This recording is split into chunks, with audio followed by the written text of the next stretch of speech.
ESPN வந்துடும். Check enrolment status அப்படின்னு இருக்கும். ஸோ இதுல 2 ஆப்ஷன் கொடுத்துருப்பாங்க. என்ரோல்மெண்ட் ஐடின்னு ஒன்று, இன்னொரு ஆப்ஷன் ஆதார் நம்பர் அப்படின்னு சொல்லிட்டு 2 ஆப்ஷன்ஸ் கொடுத்துருப்பாங்க.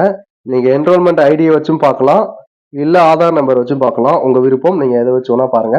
நான் இப்போ ரெண்டுத்துலையுமே எப்படி பாக்குறது அப்படின்னு சொல்லிடுறேன். First enrollment ID. எனக்கு வந்து என்ரோல்மெண்ட் ஐடி இந்த மாதிரி மெசேஜ்ல வந்திருக்கு. நான் என்ரோல்மெண்ட் ஐடியை பாத்துங்க. ஸோ அதை அப்படியே நான் பார்த்து டைப் பண்ணிக்கிறேன் என்ரோல்மெண்ட் ஐடியை.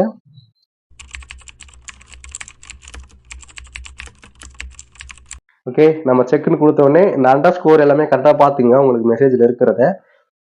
அதெல்லாம் பார்த்துட்டு நீங்கள் கொடுத்தீங்க அப்படின்னா உங்களுக்கு வந்து என்ரோல்மெண்ட் ஐடி என்னன்னு இதில் காட்டுது. ஸோ என்ரோல்மெண்ட் ஐடி நமக்கு தெரியும் ஆல்ரெடி.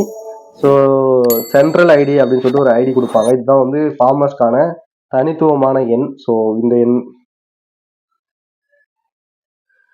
எண் தான் வந்து உங்களுக்கான ஐடி. இந்த ஆதார் எண் மாதிரி இந்த எண். ஸோ இதெல்லாமே நீங்கள் பார்த்துக்குங்க. இந்த எண்ணை வந்து நான் ஹைட் பண்ணிக்கிறேன் என்னுடைய பர்சனலுக்காக. ஸோ இந்த எண் தான் உங்களுக்கு ரொம்ப முக்கியம். அடுத்து வந்து ஸ்டேட்டஸ், அப்ரூவல் ஸ்டேட்டஸ் வந்து அப்ரூவலாக ரிஜெக்டடாக இருக்கும். ஸோ எனக்கு அப்ரூவல் ஆயிடுச்சு. ஃபார்மர்ஸ் நேம் சந்தோஷ், என்னோட நேம் வந்துருச்சு. நான் எனக்கு தான் அப்ளை பண்ணியிருந்தேன். ஸோ ரிப்போர்ட்ஸ் என்ரோல்மெண்ட் டேட் என்ன டேட்டில் ஆயிடுச்சு அப்படின்னு கொடுத்துருப்பாங்க. Approval reject date.